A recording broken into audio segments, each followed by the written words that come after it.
A Rússia está queimando tudo, desde refinarias de petróleo a fábricas de produção, instalações de transporte a aeródromos, trens a aviões, bases e além. Tudo se tornou um alvo para a Ucrânia em seus contínuos e devastadores ataques de drones sobre a fronteira em solo russo. E os efeitos dos numerosos, calculados e impiedosos ataques de drones da Ucrânia estão realmente se acumulando, paralisando a economia russa, desgastando a máquina de guerra do país e enfurecendo o presidente Putin e seus comparsas do Kremlin. Apenas este ano, entre janeiro e maio, os ataques de drones da Ucrânia causaram mais de 10 bilhões em danos aos alvos russos. 10 bilhões apenas de drones! Isso sem contar os bilhões a mais. A Rússia perde de inúmeras outras maneiras ao longo das linhas de frente à medida que a Ucrânia derruba seus drones e mísseis, danifica e destrói seus tanques e veículos blindados e elimina onda após onda de suas tropas. É um número extraordinário e foi revelado em uma coletiva de imprensa realizada em 21 de junho pelo comandante-em-chefe da Ucrânia, Oleksandr Syrskyi. De acordo com Syrskyi, os danos diretos causados pelos ataques de drones ucranianos chegam a aproximadamente 1,3 bilhões. Essa figura se refere à destruição real de equipamentos e infraestrutura russos, como equipamentos de refino de petróleo, instalações de logística e transporte, bem como hardware militar. Syrskyi também estima pelo menos outros 9,5 bilhões de dólares em danos indiretos. Essa figura se refere à quantidade de dinheiro que a Rússia perdeu por causa de atrasos, interrupções e caos geral causados pelos drones da Ucrânia. Isso apenas mostra como o impacto total dos ataques de drones é frequentemente subestimado. As pessoas tendem a focar puramente em quanto dano foi feito e podem ignorar os efeitos indiretos a longo prazo.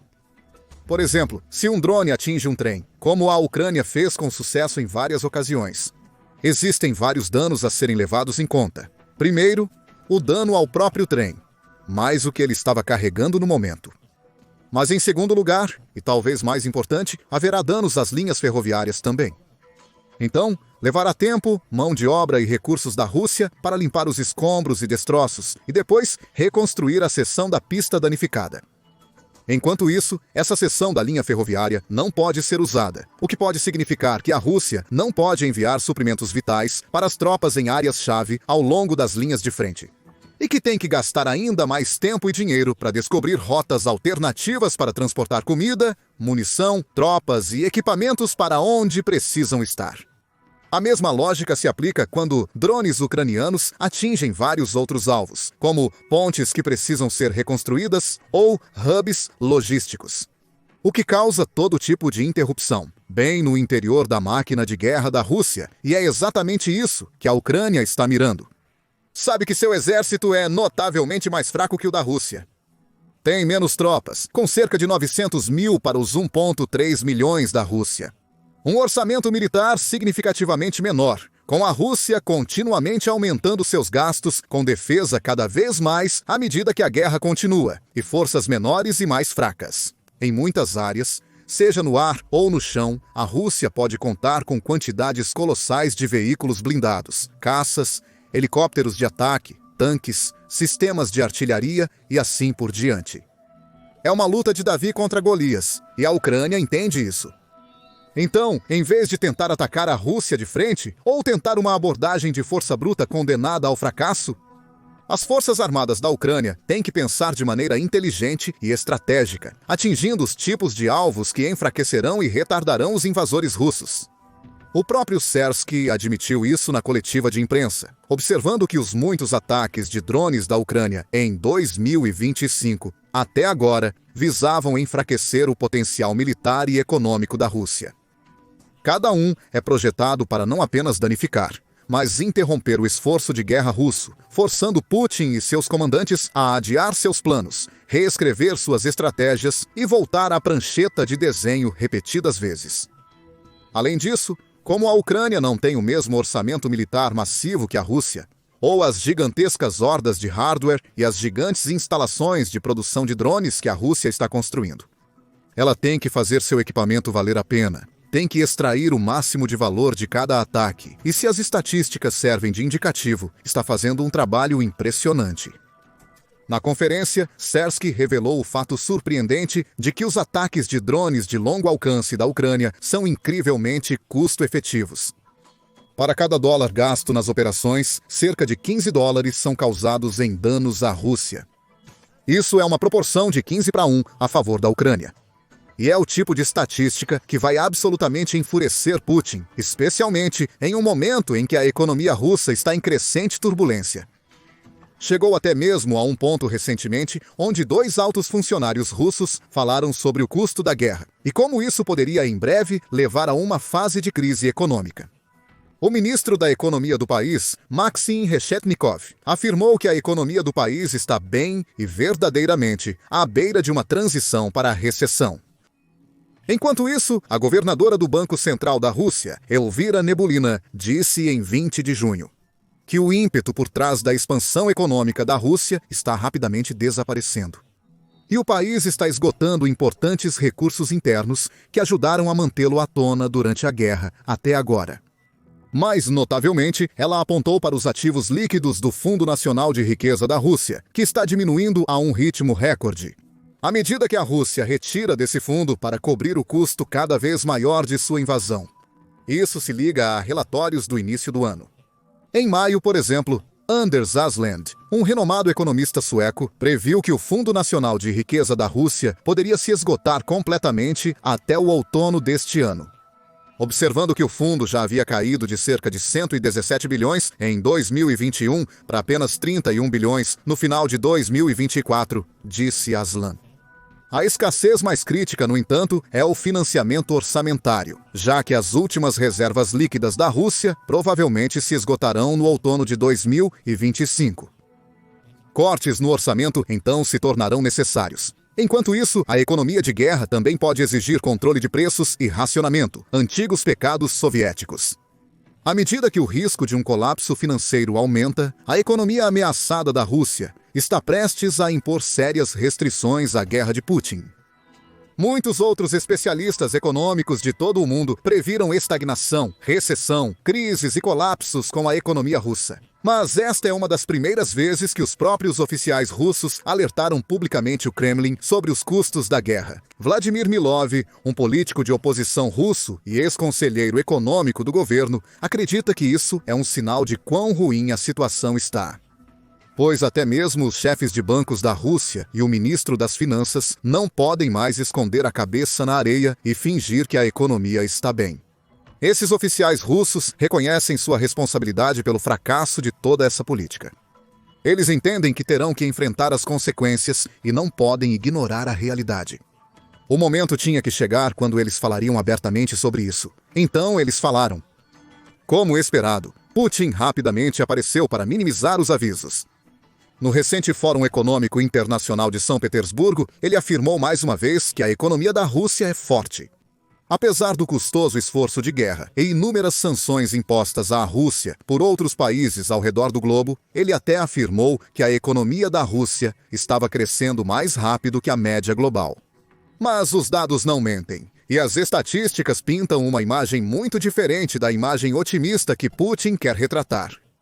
Os gastos militares estão nas alturas. Moscou está enfrentando rápida inflação. As taxas de juros estão atingindo altas históricas e o Fundo Nacional de Riqueza está se esgotando um rublo de cada vez.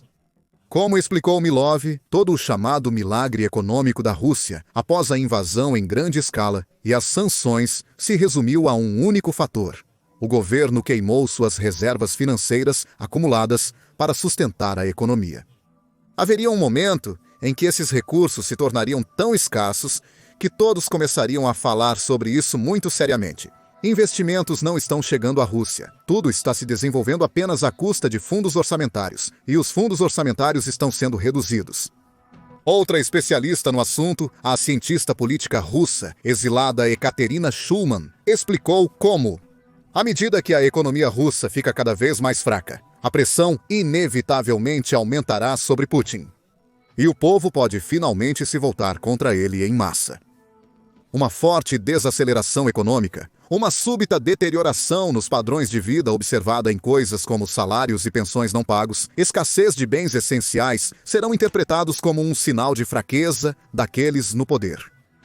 Ela continuou a dizer que se as coisas se deteriorarem tão rapidamente que os sinais de disfunção se tornem visíveis, sinais de que o sistema não está mais dando conta, isso se torna um sinal perigoso para a estabilidade do regime. Tudo isso se liga àquela incrível e impressionante estatística de custo-efetividade de 15:1 do ataque de drones. Se a Ucrânia conseguir manter isso, causando tanto dano caro à Rússia com seus ataques repetidos e bem planejados, tudo isso terá um impacto na economia decrescente do país. E, como Sersky afirma, a Ucrânia não tem planos de aliviar seus ataques de drones. Claro, continuaremos os ataques em território russo sob a campanha de ataque profundo. Aumentaremos tanto o escopo quanto a profundidade. Levando em conta que não estamos lutando contra uma população civil, estamos mirando e destruindo estritamente objetivos militares. É interessante olhar para trás ao longo da guerra e ver como o estado de jogo mudou com o tempo. Particularmente em relação ao uso de drones por ambos os lados, os drones não eram partes principais do conflito em suas fases iniciais.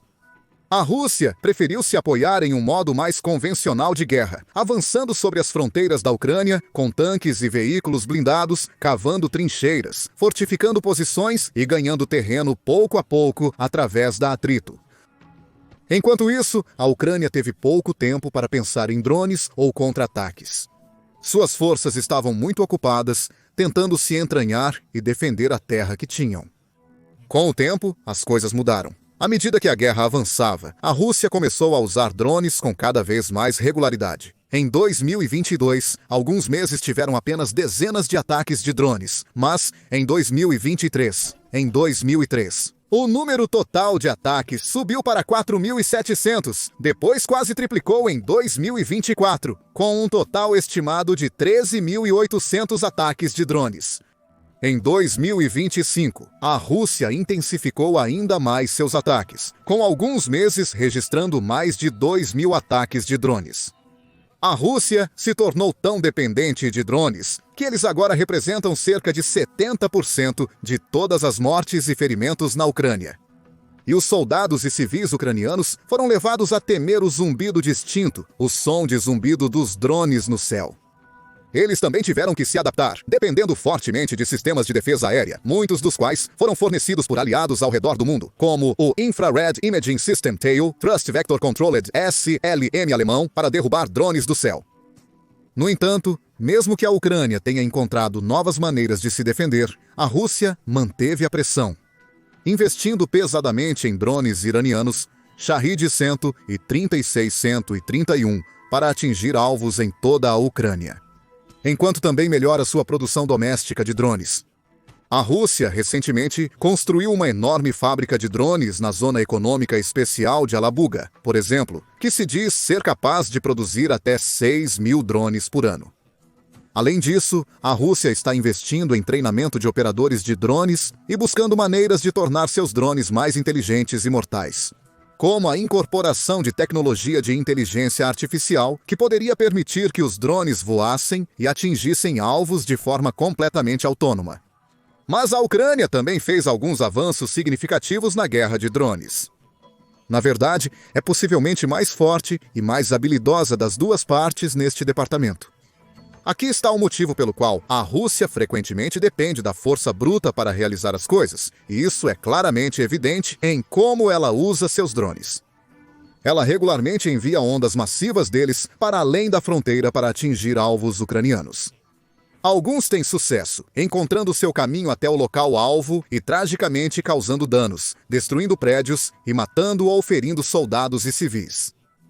No entanto, muitos drones russos também são desperdiçados. Na verdade, milhares são derrubados pelas defesas aéreas ucranianas e sistemas de guerra eletrônica sem nunca causar um único dano. E cada drone destruído representa uma perda cara para a máquina de guerra russa. Alguns desses drones custam à Rússia centenas de milhares de dólares para comprar ou fabricar. É uma enorme quantidade de dinheiro para simplesmente jogar fora sem nenhum resultado, especialmente em um momento em que a economia está lutando tão terrivelmente. A Ucrânia é muito menos desperdiçadora e mais calculada e considerada em seus ataques de drones. Ela não quer ver seus drones espiralando fora do céu sem atingir seus alvos. Ela quer que cada lançamento de drone tenha uma chance real de sucesso, para tornar cada ataque o mais custo-efetivo e eficiente possível, focando não apenas no dano causado, mas também no valor. É essa abordagem que ajudou a Ucrânia a planejar e executar ataques como a icônica Operação Teia de Aranha de junho, primeiro, na qual as Forças Armadas da Ucrânia esconderam mais de 100 drones em uma série de caminhões. Em seguida, posicionou esses caminhões em locais-chave em toda a Rússia, até mesmo em suas regiões mais orientais, a milhares de quilômetros do solo ucraniano, ao lado de importantes bases aéreas. Então, quando chegou a hora certa, os tetos dos caminhões se abriram.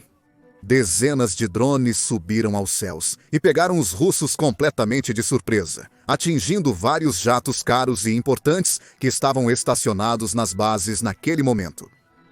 Disse que esse único ataque causou um prejuízo de 7 bilhões de dólares. Além de colocar uma grande parte da frota de porta-aviões de mísseis de cruzeiro estratégicos da Rússia completamente fora de ação. E a Ucrânia não precisou usar drones sofisticados e caros para conseguir isso. Na verdade, disse que os drones usados custavam menos de $1.000 cada, com algumas estimativas colocando-os mais perto de apenas $500 por unidade. Esse ataque, de muitas maneiras, foi simbólico para toda a guerra. Até agora, a Ucrânia tem muito menos recursos, menos dinheiro e enfrenta odds quase intransponíveis em muitas áreas. Ainda assim, através de determinação, resiliência e estratégia inteligente, conseguiu realizar algo que parecia impossível. Atacando profundamente no coração da Rússia e causando enormes quantidades de danos e interrupções com apenas equipamentos baratos e simples. E enquanto a Operação Spiderweb ganhou mais manchetes, está longe de ser o único ataque bem-sucedido de drones ucranianos de 2025. Na verdade, houve muitos relatórios ao longo do ano, até agora, das Forças Armadas da Ucrânia, realizando feitos notáveis, usando seu crescente e evoluído exército de drones. Apenas uma semana após a Operação Spiderweb, por exemplo, houve o chamado Ataque Spiderweb 2.0. Isso supostamente também envolveu drones, sendo secretamente escondidos e estrategicamente posicionados profundamente atrás das linhas inimigas, escondidos nos vagões de grãos de um trem que também transportava dezenas de veículos militares russos e outros equipamentos. Mais uma vez, quando o momento era o certo, os operadores da Ucrânia atacaram, liberando o enxame de drones e atingindo o próprio trem, supostamente danificando e destruindo cerca de 100 veículos russos. A Ucrânia também tem sido capaz de eliminar repetidamente alvos de alto valor em seus ataques de drones, como sistemas de defesa aérea. Por exemplo, em novembro do ano passado, um único piloto de drone ucraniano, codinome Ajax, usou um drone que custava apenas algumas centenas de dólares, para causar milhões de dólares em danos ao equipamento russo.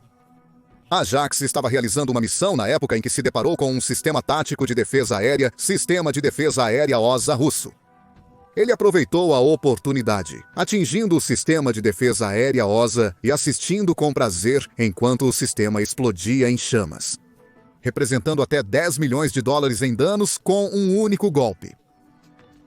Mais recentemente, em 26 de junho, surgiram relatórios de drones ucranianos atingindo com sucesso um sistema de defesa aérea russo S-400 Triumph na Crimeia ocupada.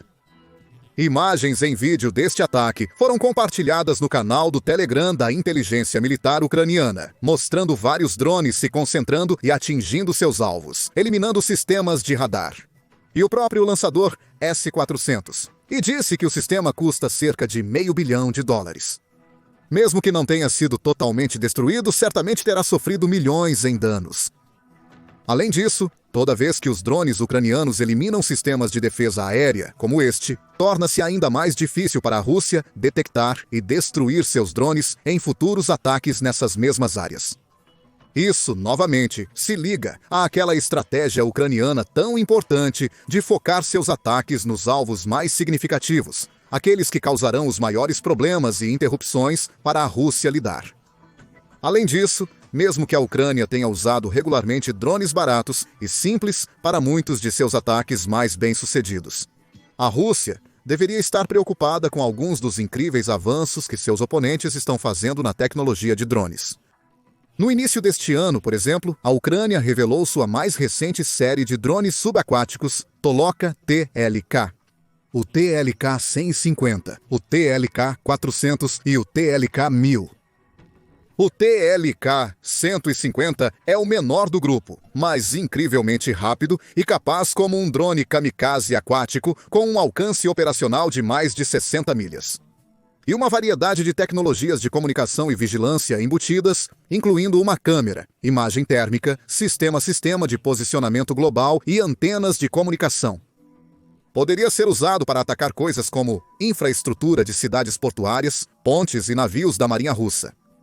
O TLK-400 e o TLK-1000 são maiores e mais potentes, com o maior do grupo, o TLK-1000, capaz de carregar uma ogiva de mais de cerca de 11.000 libras, o que poderia causar danos incalculáveis a coisas como submarinos nucleares e frotas da Rússia.